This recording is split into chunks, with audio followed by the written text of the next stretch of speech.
या विभूतीला महाराज राजकारणी समाजामध्ये महाराज श्रद्धांजली ही शांतपणानं दिली जाते, पण माझ्या भाऊंना ही शांतपणेची श्रद्धांजली मान्य होणार नाही आणि वारकरी संप्रदायाची श्रद्धांजली ही जय घोषानं झाली पाहिजे.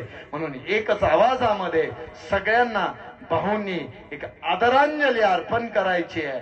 सगळ्यांनी जोरात हात वर करून माझ्या बरोबर सगळ्यांनी म्हणायचं आहे, पुंडलिक वरदे हरी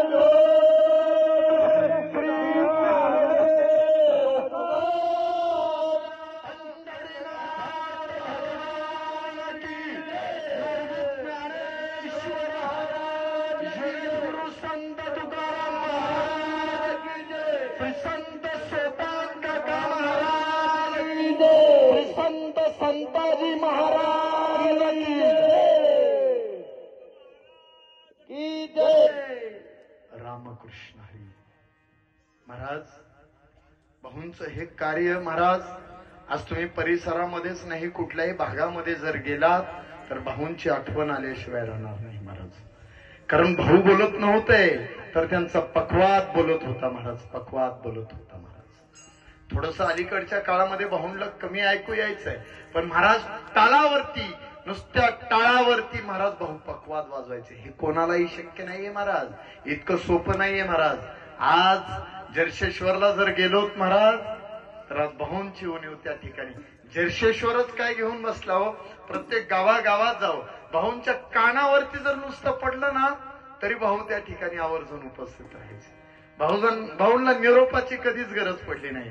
आणि म्हणून भाऊंचा पहिला मी जीवन गौरव पुरस्कार घेतला तो माझ्या मांडवीमध्ये माऊली ज्ञानसंस्कार गुरुकुलचा वर्धापन दिवसाच्या वेळेला भाऊंचा मी आपल्या भागातून पहिला जीवन गौरव पुरस्कार घेतला महाराज. इतकं सुंदर व्यक्तिमत्व तुमच्या आमच्यातून निघून गेलं महाराज. आजही भाऊंची आठवण अजून एका ठिकाणी मला आल्याशिवाय राहणार नाही महाराज. भाऊंनी तर पाठीवरती थाप तर त्याच वेळेस टाकली होती हो. आणि ही जुनी मंडळी गेली हो, आता गेली. मगाशी बोलून गेलो, जुनी मंडळी गेली, प्रेम संपलं. भाऊंला कळालं कीर्तन करतोय, फार आनंद व्हायचा हो या मंडळींना.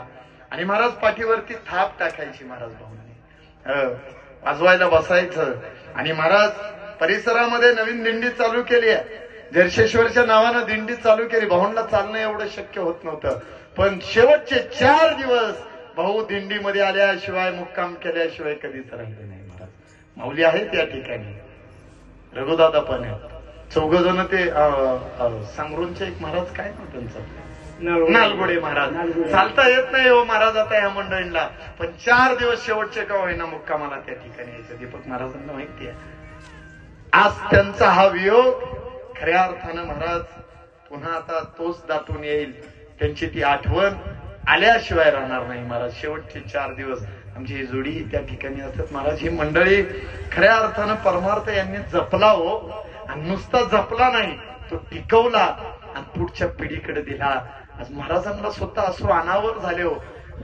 वडील गेल्यानंतरून सुद्धा दुःख होणार नाही ना इतकं दुःख भाऊ गेल्यानंतरून परिवाराला झालं. यात नवल काय हो, पण परिसराला तितकं दुःख झालंय हे लक्षात घ्या महाराज. का? कारण तसं जगावं लागतं आणि राहावं लागतं महाराज. कीर्ती कोणाची होत नाही हो. तुका म्हणे एका मरण्याची सरे उत्तमाची उर आहे कीर्ती मागे. उत्तम कीर्ती जर आपली माग करायची असेल, ठेवायची असेल ना, तर तसं राहावं लागतं आणि वागावं लागतं. ते भाऊ समाजामध्ये राहिलंय आणि वागलं, म्हणूनही आजही त्यांची कीर्ती तशीच आजरामर राहील.